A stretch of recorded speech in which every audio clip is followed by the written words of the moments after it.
U.S. Secretary of State John Kerry is traveling the Middle East in search of a peace agreement between Israelis and Palestinians. But one reported part of the agreement has many Israelis worried.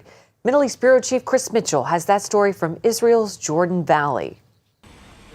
Kerry is expected back in Israel soon for another round of talks. Those talks could have a major impact on one of Israel's most strategic areas. The Jordan Valley straddles the border between Israel and the Kingdom of Jordan. According to some reports, U.S. Secretary of State John Kerry is proposing an international force, perhaps U.S. troops, to control the valley and eventually turn it over to the Palestinian Authority. The Jordan Valley runs from the Sea of Galilee to the Dead Sea. It's about 75 miles long and 9 miles wide.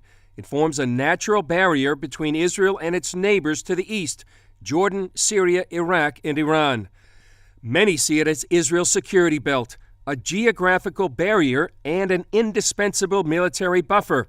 It's been reported the Palestinian Authority is demanding the Jordan Valley as part of an agreement with Israel. But should Israel give up this strategic piece of land? That Israel is entitled to defensible borders on which Israel can defend itself with its own forces. And the only available defensible borders is here in the Jordan Valley. Retired General Uzi Dayan lectures military leaders around the world about the strategic value of the Jordan Valley. He also points out it's only 40 miles from the Jordan Valley to the Mediterranean Sea. Almost everybody understands that my 3 points, which says defensible borders should give you a strategic depth, a capability to defend yourself from an outside attack, and combating effectively terrorism. Dayan also says instability on Israel's eastern front in Syria, Iraq, and Jordan is another reason to keep the Jordan Valley.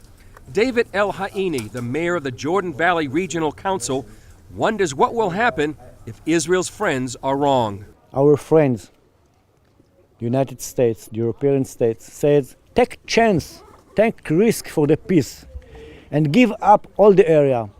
And what will happen after 5 and 10 years if we will take those risks?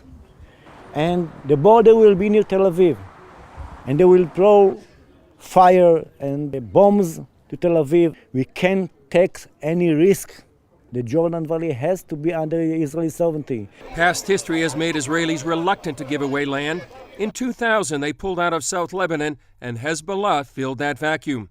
In 2005, Israel pulled out of Gaza, and now Hamas controls that area. While the peace talks go on, many don't want the same fate to come to the Jordan Valley. Chris Mitchell, CBN News, the Jordan Valley.